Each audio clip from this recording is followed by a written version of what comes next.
esu Dautarų dvaro šeimininkė ir aišku, restauravimo projektų vadovė ir iniciatorė. Jau, žinot, 10 metų. Nu, atrodė jisai siaubingai, kadangi jis buvo vienas iš tų dvarų, kuris nebuvo saugomas valstybės sovietmetyje, o buvo apgyvendintas neturtingais žmonėmis ir visiškai iš tikrųjų netvarkomas. Parkas visas apaugęs savaiminiais medžiais, neįbrendami brūzgynai buvo, o rūmai irgi netvarkomi, stogai kiauri, be langų, be durų.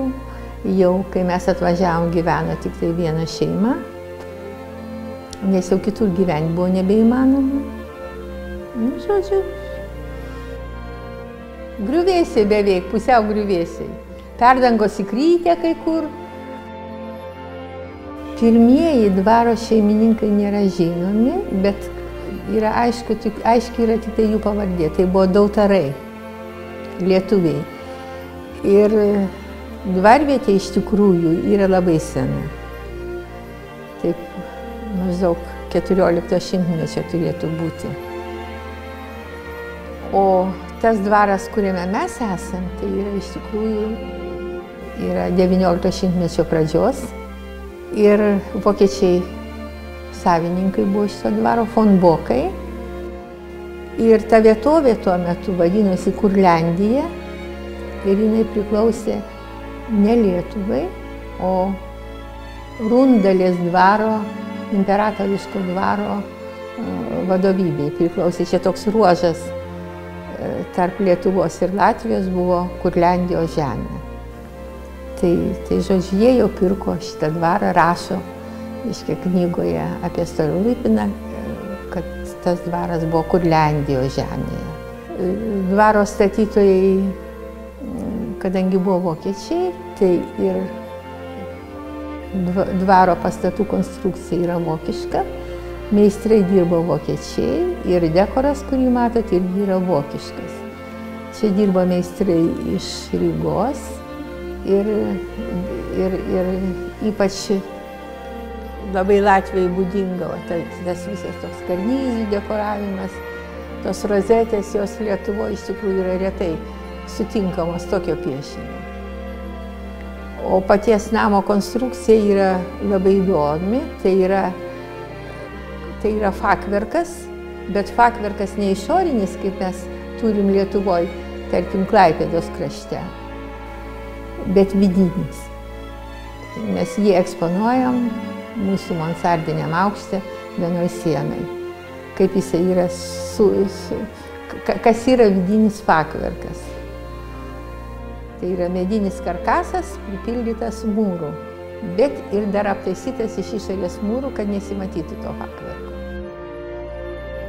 Pastatas buvo, galima sakyti, beveik griuvėsiai, tačiau iš tikrųjų jis išlaikė savo pirminį stovį, sakyčiau, beveik, va tai, ką jūs matot, beveik 80%.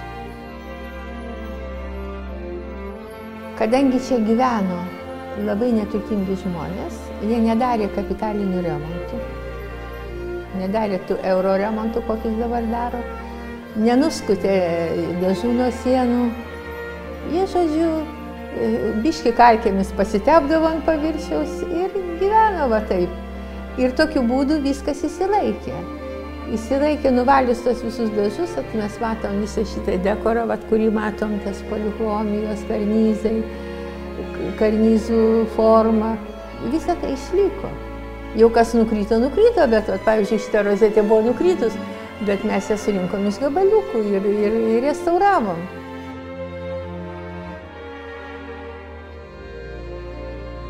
Taktos langų. Matot, jos yra rudos va čia. Jos yra autentiškos, tokios, kokios buvo pirminio laikotarpio. Nors langų jau nebebuvo. Mes langus atstatinėjom, atradę tik tai kažkur besimėtantį lauke rėmą lango. Langų nebuvo, bet staktos buvo išlingę. Palangės irgi yra senos. Mes jų neišmetėm, jas išvalėm, sutvarkėm, dezinfekavom ir jos yra autentiškas. Laiptai, kaip matėt, mūsų irgi yra seniai autentiški. Durų visos taktos ir iš durų tas elementas dekoratyvinis irgi yra autentiškas. O pačios durys jau buvo išimtos ir piktybiškai sukapotos, kaip mes atvažiavom. Ir toks vidury toks kaip laužas. Sukapotų durų, kažkieno tai pasidarbuota. Bet mes turėjom galimybę pagal tą piešinį atstatyti duris, kokias jos buvo. Grindys buvo medinės. Jos, tarkim, šitoj patalpoj grindys buvo visos sukrytę. Kadangi stogas buvo kiauras ir perpelė įlūžus ir grindys sukrytę. Bet visur matėsi, kabojo visur lentos.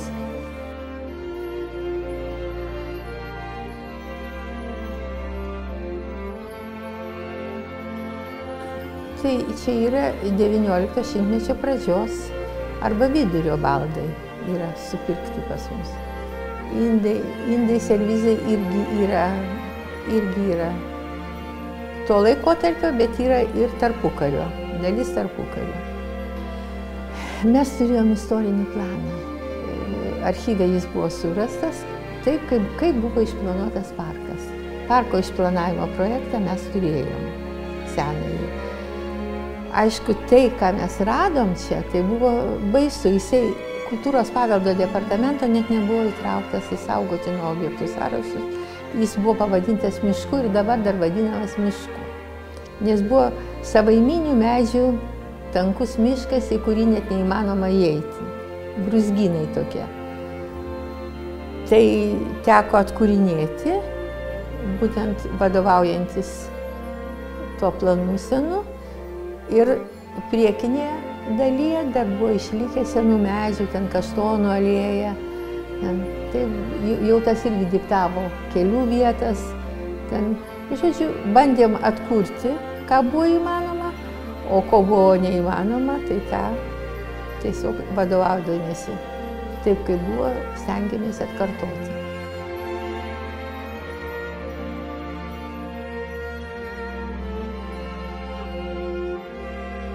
Išlikę yra dabar čia nedaug pastatų, yra išlikę tik tai 3 pastatai – Rūmai, Svirnas ir Kumetynas.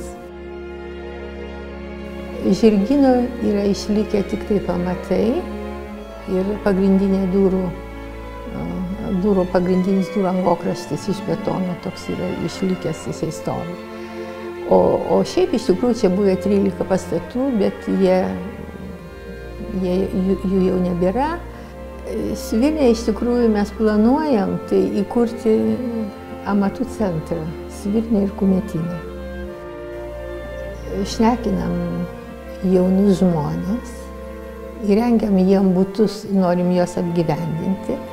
Kalbam su Vilniaus dailės akademija, su Telšių fakultetų dailės akademijos ir norim čia pritraukti tokio jaunimo kūrybiško, suteikti jiem tokią galimybę kurti čia ir gyventi.